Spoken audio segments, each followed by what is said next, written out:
Bueno, se encienden otra vez las cámaras de Time Off y esta vez para compartir con Matías. Matías, ¿cómo estás? Muy bien. Vocalista de la banda de Escapaltata. Un gusto tenerte acá. Gracias por el tiempo. Arranco agradeciéndote, sé el esfuerzo que hiciste para llegar. Y me gustaría arrancar, Matías, hablando un poquito, conociendo un poco de lo que tiene que ver con tu encuentro con Dios. ¿Cómo te encontraste? ¿Cómo conociste a Dios? Bueno, yo nací en un hogar cristiano, en realidad. Mis abuelos iban a la iglesia, se congregaban. Mis viejos, obviamente, nacieron los dos en una iglesia, en la misma iglesia. Y por ende, yo nací en una iglesia y desde chiquito mamé todos estos valores que hacen en la vida cristiana, ¿no? En la cuna del Evangelio, Sí, como se suele decir. exactamente, sí.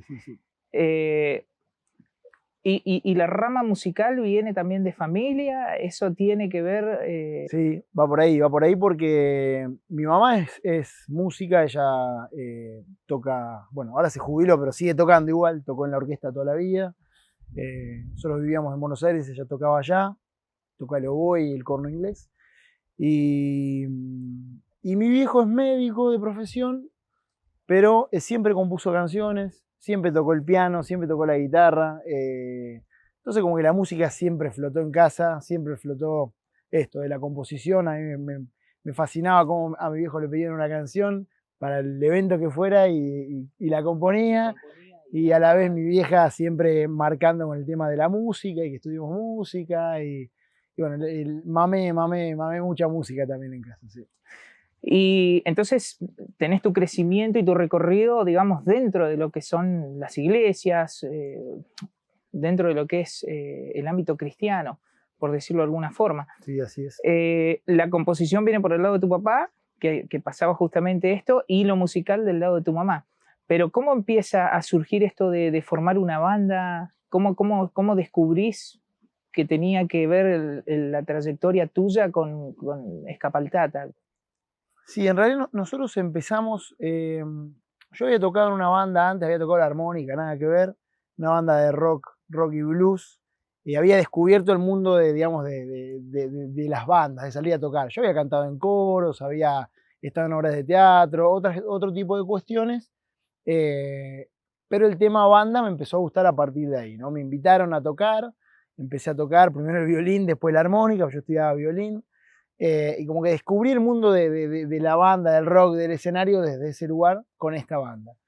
Y después, en realidad, fue casi accidental, porque empezamos a preparar canciones con amigos, con los chicos de la iglesia, porque nosotros en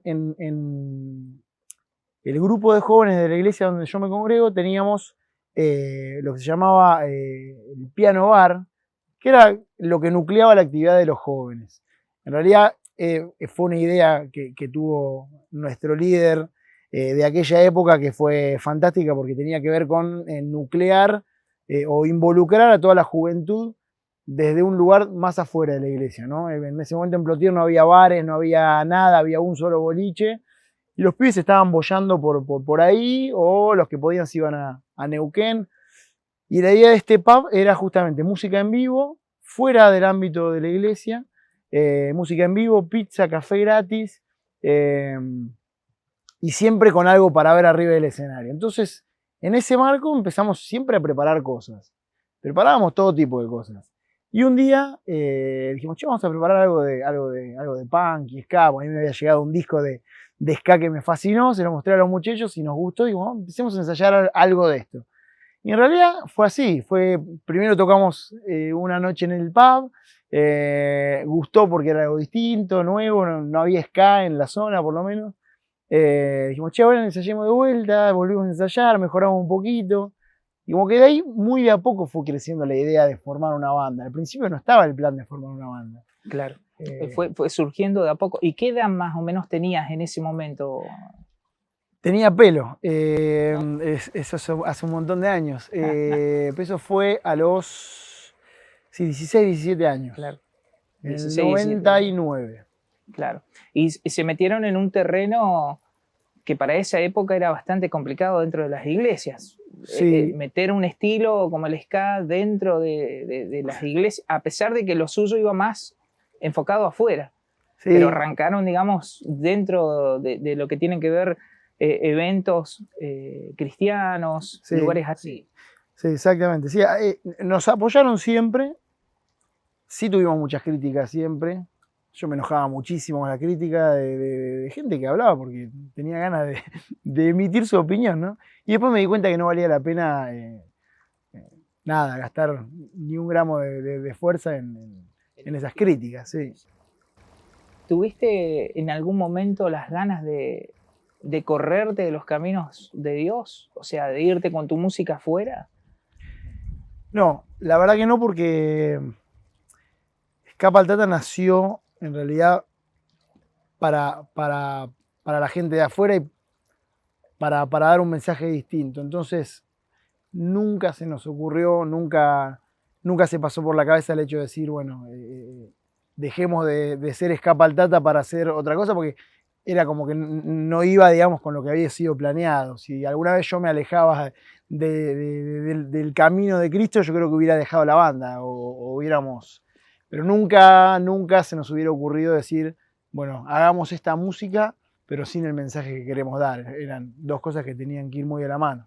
Claro, no, te pregunto porque viste que suele pasar que a la primera que te tiran palos, sí, largás la toalla y decís, me voy por el lado más fácil, ¿viste? Por el camino más fácil.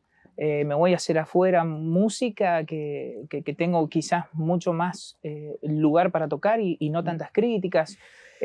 Por eso me interesa esto que vos decís. Ustedes siguieron de todas formas ahí con la proyección que tenían y entendiendo de que lo hacían para Dios, entregando ese mensaje. Sí, exactamente. A ver, hay muchas cosas que no sabíamos cómo manejarlas o cómo tratarlas, o dudas, o cosas, caminos que quizás uno no sabe cómo recorrerlos, pero si había una cosa que estaba clara era que el mensaje iba de la mano de la música que estábamos haciendo y que para eso había nacido. O sea, no era algo que se podía negociar en realidad. Y cuando uno se dispone a sacar el mensaje afuera de la iglesia, yo escuché en otras entrevistas, en otras charlas que tuviste, que vos decías, me tocó estar en lugares bastante oscuros con la banda tocando. Cuando decís lugares oscuros, ¿a qué te referís? Y hemos tocado en boliches, en fiestas de rock sí, estas fiestas de un montón de bandas de rock, donde nos ofrecían para fumar o para consumir algo, bueno, sí, lugares que están bien alejados del grupo de jóvenes de la iglesia, ¿no? Y cuando estábamos ahí nos dábamos cuenta que era muy necesario saber dónde estábamos parados, porque nos pasó de terminar de grabar en Buenos Aires, en Panda, en un estudio que es muy conocido allá, para un concurso. Y terminamos de grabar y nos fuimos todos a la cocina arriba y estábamos nosotros con los productores y la gente del staff que nos grabó. Y estábamos comiendo algo y pasaban el porro y nos ofrecían, entonces nosotros pasábamos el porro al que seguía, y después seguían los que seguían fumando, ¿no? Pero en otro, no sé, si me hubiera agarrado un poco desprevenido eso, a mí o al resto de los chicos, ¿no? Quizás nos hubiéramos confundido. Creo que era fundamental mantener el eje siempre, ¿no? Que a veces cuesta, pero creo que la cabeza siempre tenía que estar fría porque si no, como que era fácil, ¿viste? Claro, porque hay que tener una cierta responsabilidad, ¿o no? Sí. No es solamente ponerse la camiseta de Cristo y decir vamos y lo hacemos, sino que realmente hay que, o sea, no sirve salir al 50%, o sea, hay que hacerlo al 100%, hay que realmente tener la cabeza donde hay que tenerla. No sirve salir al 50% porque te perdés vos, en realidad, porque el mensaje no llega y el que se pega el palo en realidad sos vos. A ver, una vez tocamos bueno, acá, lo que era Química antes, sí. También, venía Fidel Nadal, venían un montón de bandas, entre ellas nosotros, ¿no? Había barra libre, lo que vos quisieras. Si esa noche nos entusiasmábamos y nos tomábamos todo, lo podíamos hacer porque era todo gratis para la banda, ¿no? Ahora, nosotros sabíamos por qué estábamos ahí. Me hizo una nota esa noche el pibe de la rock and pop de acá de Neuquén. Y él estaba borracho haciéndome la nota. En serio, estaba muy borracho. Y me preguntó de todo, ¿viste? Y yo respondí como mejor pude responder. Y después le digo a los chicos, cuando esté sobrio y escuche todo lo que hablamos, va a sacar todo de la nota, ¿viste? Porque le hablé de Dios todo el tiempo. Bueno, al final el tipo respetó todo lo que... Y transcribió exactamente lo que yo dije y esa nota salió ahí en la Rock and Pop. Y me di cuenta que, bueno, si yo hubiera estado un poco, o hubiera tomado algunas copas de más esa noche con el tipo, capaz que decía cualquier cosa. Y ya está, y en el momento de ser luz se me pasaba. Entonces había que estar alerta. Había que estar y tener una cierta responsabilidad. ¿Y cómo se maneja esto a nivel banda? Porque una cosa es, viste, cuando es uno solo, que uno dice, bueno, yo... Pero Sí. cuando es una banda y son varios, ¿cómo se maneja? Sí, no es fácil. No es fácil porque todos somos seres humanos, porque todos tenemos nuestros días buenos y nuestros días malos, porque todos tenemos situaciones difíciles. La verdad que, si me puedo contar un poco la vida de cada uno de los chicos, han tenido en su mayoría infancias duras, difíciles, y Dios los rescató de todo eso, ¿no? La manera que encontramos nosotros fue tener siempre un mentor, alguien que siempre nos guíe, una persona que nos pueda agarrar a todos juntos y por separado y nos pudiera guiar y aconsejar y estar pendiente de nosotros. Sí, hubo un momento en el que, ya más grandes, ¿no? Ya habían pasado varios años de la banda, pero hubo un momento que nos dimos cuenta que necesitábamos, cada uno era pastoreado en su iglesia, pero dijimos, bueno, necesitamos ser pastoreados todos como banda, ¿viste? Tener a alguien que esté poniendo la lupa sobre nosotros, porque necesitamos, o sea, nos dábamos cuenta, estábamos saliendo mucho a tocar, y sí, yo le contaba a mis pastores o a mis líderes, y cada uno le contaba a sus... Pero necesitábamos que alguien estuviera al tanto de todo, ¿viste? Y bueno, ahí nos dimos cuenta que era necesario eso, y eso fue muy bueno para nosotros. Y nos reuníamos periódicamente con este pastor, ahora se fue, porque está en Buenos Aires. En realidad nos seguimos conectando, porque hay un cariño muy grande con todos los chicos de la banda. Pero creo que esa fue la parte donde nos mantuvo más unidos y más fuertes a todos, ¿no? Porque era el momento de contar con mayor sinceridad las cosas, de blanquear y de estar vulnerables, ¿viste? Porque cuando uno pone la coraza y salís a tocar y parece que no pasa nada, pero en realidad sí pasa, si no estás bien, ¿entendés? Entonces es necesario ser vulnerable, abrir el corazón y decir, che, yo hoy no estoy bien. Bueno, estamos con vos, oramos por vos. Pero saber hacia dónde íbamos y saber dónde estaba cada uno de nosotros parados también. ¿Y es para todos el hecho de salir a tocar afuera? O sea, porque es, viéndolo desde el punto de vista de donde quizás lo veo yo, ¿no? Hay una responsabilidad mucho mayor, porque salís con un mensaje distinto al que la gente quiere escuchar, sí, pero a la vez vos tenés que salir vos preparado y lleno como para que algo suceda en un lugar donde no todos van a buscar de Dios, de hecho lugares donde ni siquiera la gente espera encontrarse un mensaje. ¿Hay una responsabilidad sobre eso? Sí. ¿Cuál sería? Yo creo que cada ministerio tiene su responsabilidad, ¿no? Y creo que cada uno tiene un llamado puntual y particular. Creo que el error sería no apuntar bien el llamado, ¿no? Más allá de que si es o no para todo el mundo. Me parece que si yo tengo un llamado a la música de adoración y quiero sacar eso de ese lugar y llevarlo a otro lado, me parece que ese es el error, más allá de que pueda o no hacerlo, ¿no? Ahora, si yo tengo un llamado bien evangelístico hacia afuera, sería un error, que esto nos pasó muchas veces y es difícil y nos sigue costando hasta el día de hoy. Pero sería un error meter toda esa música que yo la quería sacar afuera, meterla para dentro de la iglesia. Creo que no sé si no es para todos, es para los que Dios llamó en realidad. Yo creo que es una cuestión de llamado. Si Dios te manda a las naciones y vos te quedás cómodo pastoreando en tu iglesia, me parece que puedes ser un gran pastor, pero Dios te llama a las naciones. Claro. Creo yo que tiene que ver con eso. Cada uno tiene, digamos, llamado, exacto, a pesar de que podemos ser músicos, ponele, exacto, pero sí, cada uno tiene un lugar. Está bueno esto que decís, porque hay muchos chicos, muchos músicos que quieren la mayoría salir a tocar afuera cuando quizás no es el lugar. Quizás el lugar es otro y hay que descubrir ese lugar y descubrir para dónde Dios también está abriendo el camino. Sí, que eso es importante. Ustedes tuvieron mucho acompañamiento de Dios y bueno, en el recorrido que tiene Escapaltata está a la vista. Ustedes han tocado en escenarios con bandas muchísimas, Cristafari, Corto Plazo, Rescate, etcétera. O sea, muchísimas, me quedaría corto, no me acuerdo todas, pero con la mayoría. Sí. Y también han tocado en lugares que no tienen que ver nada con un evento cristiano, un evento para Dios. Sí, o sea, esas puertas solamente Dios las abre. Yo creo que sí. En el 2005 nos hicieron una nota para la Rolling Stone que salió una nota de 2 páginas de Escapaltata. Y al día de hoy todavía no sé, digamos, cómo surgió eso. Digamos. Me llamó un corresponsal, una persona que lo habían contratado de la revista para hacernos una nota a nosotros. Y digo, si ahí no está Dios, ¿dónde está? Porque yo no hice nada para que eso suceda. O sea, no lo buscamos, no es que estábamos, che, tendríamos que salir en alguna revista.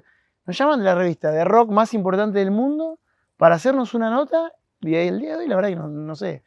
Pero creo que tiene que estar Dios ahí, digamos. O sea, si no es así, vas a hacer mucha fuerza y no lo vas a lograr, ¿viste?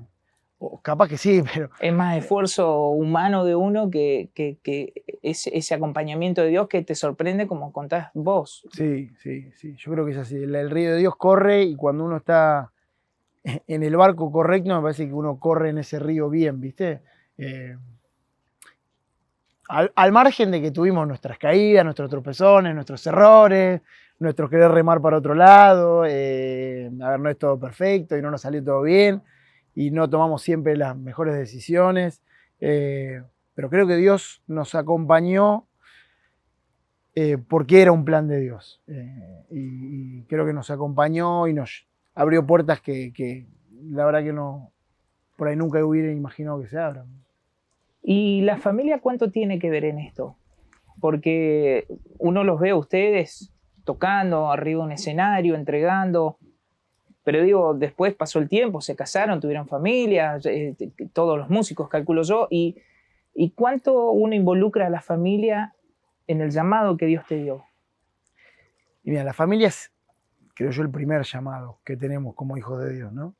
Si no atendemos a la familia por atender otro ministerio que nos parezca más cristiano o más santo, creo que el error es gigante ahí, ¿no? La familia es vital, es fundamental para el ministerio que sea, para lo que quieras dedicarte. O sea, Dios te llamó a hacer lo que te haya llamado. Si tu familia no te apoya, si tu familia no está con vos y no te acompaña y no intercede y no se involucra con vos en eso, me parece que es muy difícil llevarlo adelante. Yo creo que el yugo desigual también va por ese aspecto, no solamente si la familia está tirando para otro lado, es imposible, o sea, algo se va a romper. En nuestro caso, nuestra familia fue siempre fundamental. Porque, a ver, recién hablábamos, yo tengo 4 hijos. ¿Cómo salís? Y salís a tocar con 4 hijos, si no está tu esposa ahí apoyándote y entendiendo que te vas a ir algunos días porque Dios así lo quiso. Y no es fácil. O sea, si mi esposa no me acompañaba en esto, te diría que imposible. Y si mis hijos no me acompañaban en esto, hubiera sido imposible. Creo que una cosa tiene que ir recontrapegada con la otra. Si no, algo se va a romper. Claro, si no, no funciona, pero está bueno que lo digas y que lo cuentes porque, o sea, son esos detalles que uno no ve y que no muchas veces, lo hablábamos detrás de cámara, tenés la oportunidad quizás de contarlo, porque hay un precio que hay que pagar. Sí. O sea, no es que empezamos a ensayar y salimos y tocamos. No. Y probablemente la familia es la que paga el precio más alto, porque la verdad es que a mí salir a tocar y viajar, para mí es el como perfecto, pero los que quedan en casa son los que quedan con la tarea más complicada quizás, ¿no? Yo me iba, estaba todo bien, me subía al avión y estaba todo bien. Mira, si te cuento, o no te las puedo contar porque nunca las conté, pero si te cuento la cantidad de veces que me pasó a mí o al resto de los chicos de la banda, que nos subíamos al avión, Ajá. llegábamos a destino y nos llamaba alguna de nuestras esposas, che, vuela de fiebre tal hijo. Pero es impresionante, o sea, no es que pasó alguna vez, pasó muchas veces. Entonces vos decís, bueno, si no está la familia conmigo, porque no puedo seguir con esto, porque nosotros nos íbamos y dejábamos todo el lío en casa, ¿viste? Claro, y si no está ese respaldo de Dios, que es notorio y que la misma familia lo logra ver, porque si fuera que no está ese respaldo, quizás no los acompañarían. Se hubieran cansado. Por eso es tan importante. Sí, Actualmente, Escapaltata, ¿en qué situación está? Digamos, cerraron, bajaron la cortina, ¿eso es por un tiempo? ¿Es para siempre? Contame un poquito. Mira, la verdad es que no me quiero apresurar con nada. A ver, Escapaltata ha sido mi vida, ¿viste? Son muchos años que llevamos soñando y que llevamos recorriendo un camino que la verdad que fue precioso, ¿no? Y digo fue porque en este momento no estamos tocando.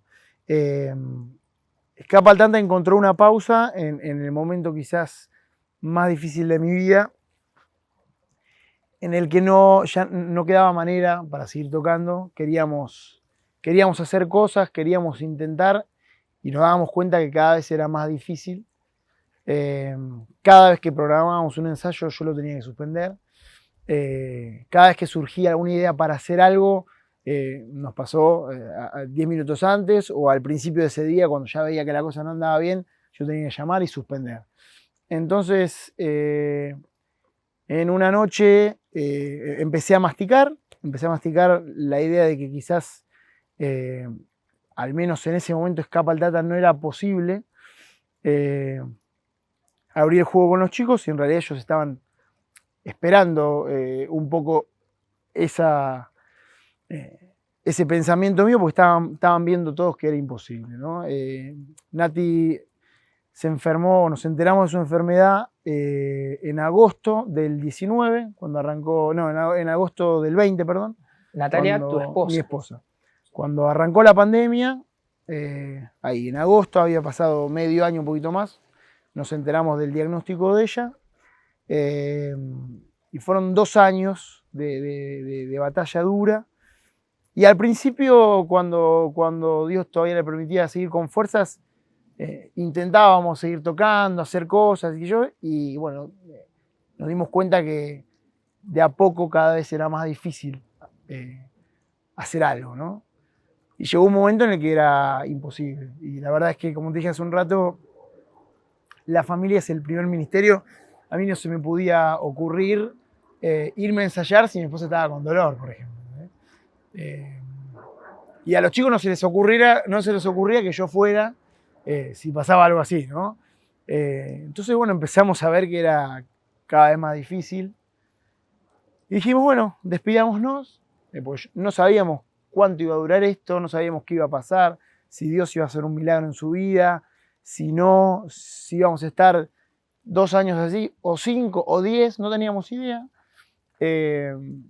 Entonces optamos por decir, bueno, nos despedimos, hasta acá estuvo bárbaro, Dios nos regaló años maravillosos y ahora nos despedimos.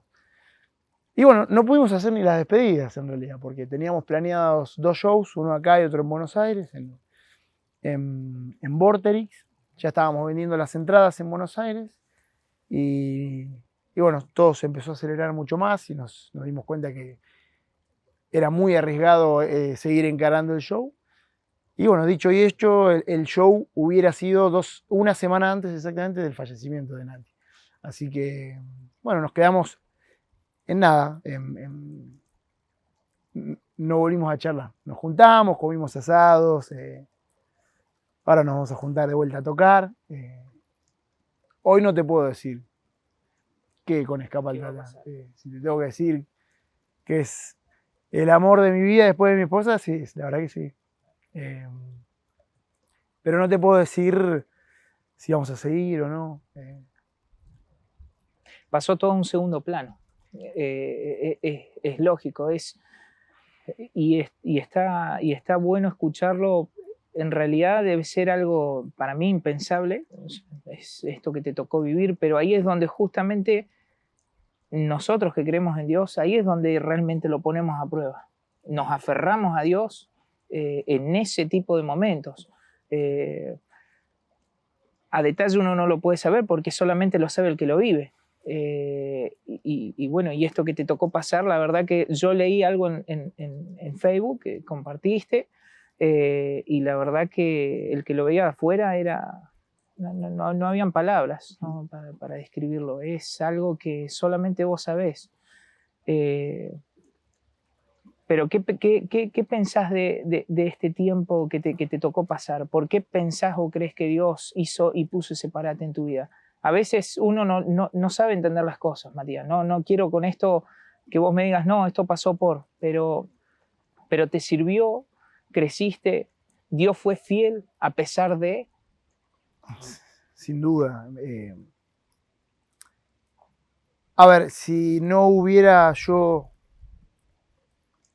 estado tan aferrado a Dios, si no hubiera estado Nati tan aferrada a Dios, hubiera sido solo enojos y quejas, ¿no? Y maldiciones y un montón de cosas más. Fue un proceso que yo no... Bueno, uno nunca está preparado para vivir ninguna situación, ¿no? Pero, a ver, nuestra vida era demasiado buena y nosotros teníamos mucha teoría respecto de la vida en Cristo, ¿no? Teníamos mucha información, mucha data, dábamos cursos de matrimonios, sabíamos y podíamos aconsejar gente y sabíamos que lo hacíamos bien. Sin embargo, era todo teoría. Cuando llegan pruebas así,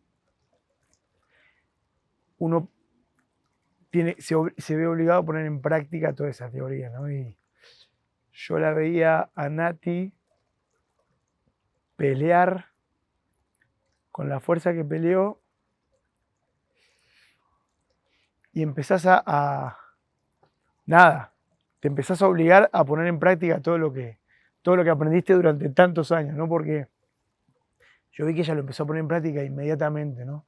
Y desde el día 1 estuvo totalmente convencida de que Dios le iba a sanar. Y el último día, o los últimos días, ella supo que Dios no la iba a sanar. Y con eso se quedó tranquila igual, ¿no? Y cuando uno ve todas esas cosas, decís, bueno, acá tiene que estar Dios sí o sí, porque ¿quién puede estar tranquilo con que se va a morir, ¿no?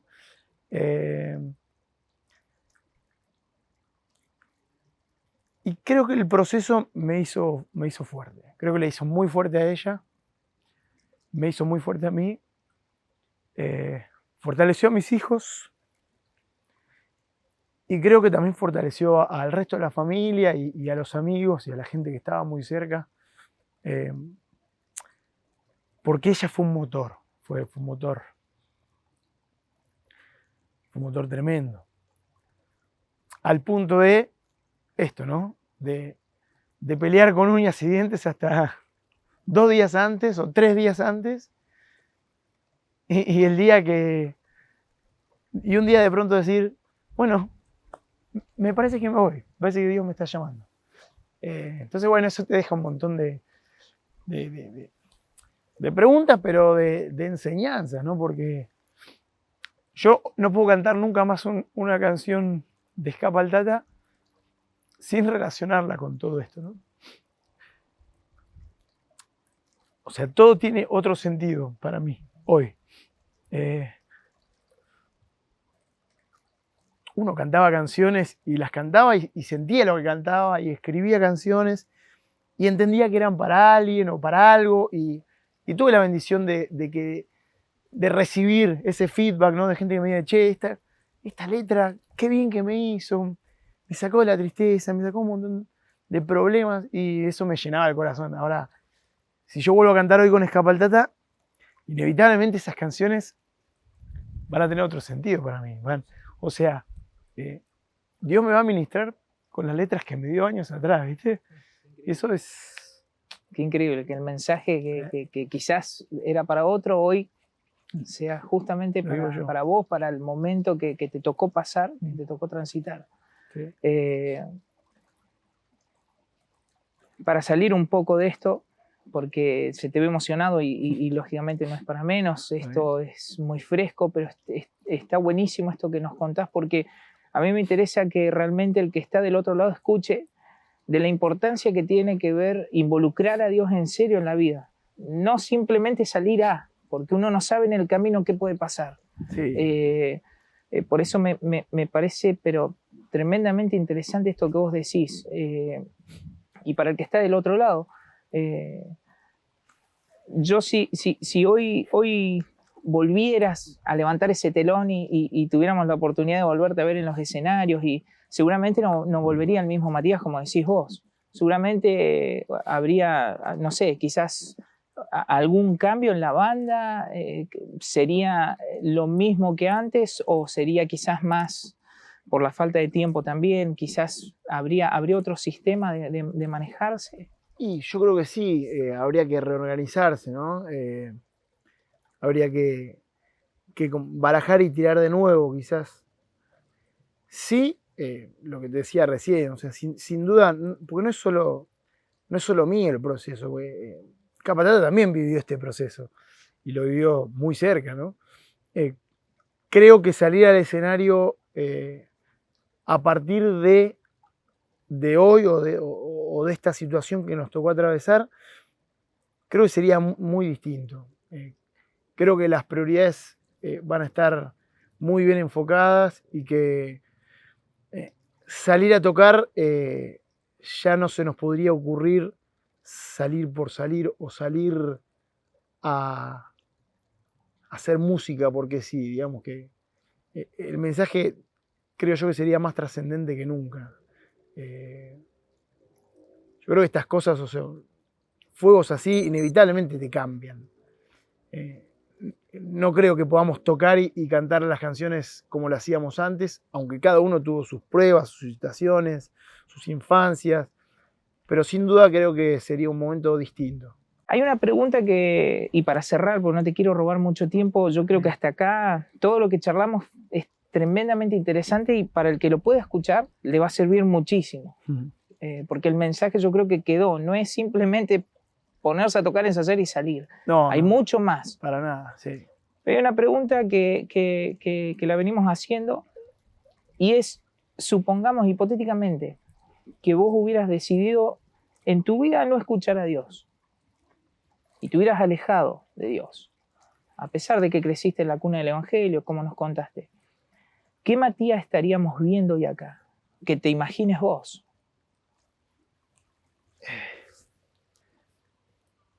Bueno, oportunidades tuve de no escuchar a Dios y decidir distinto, ¿no?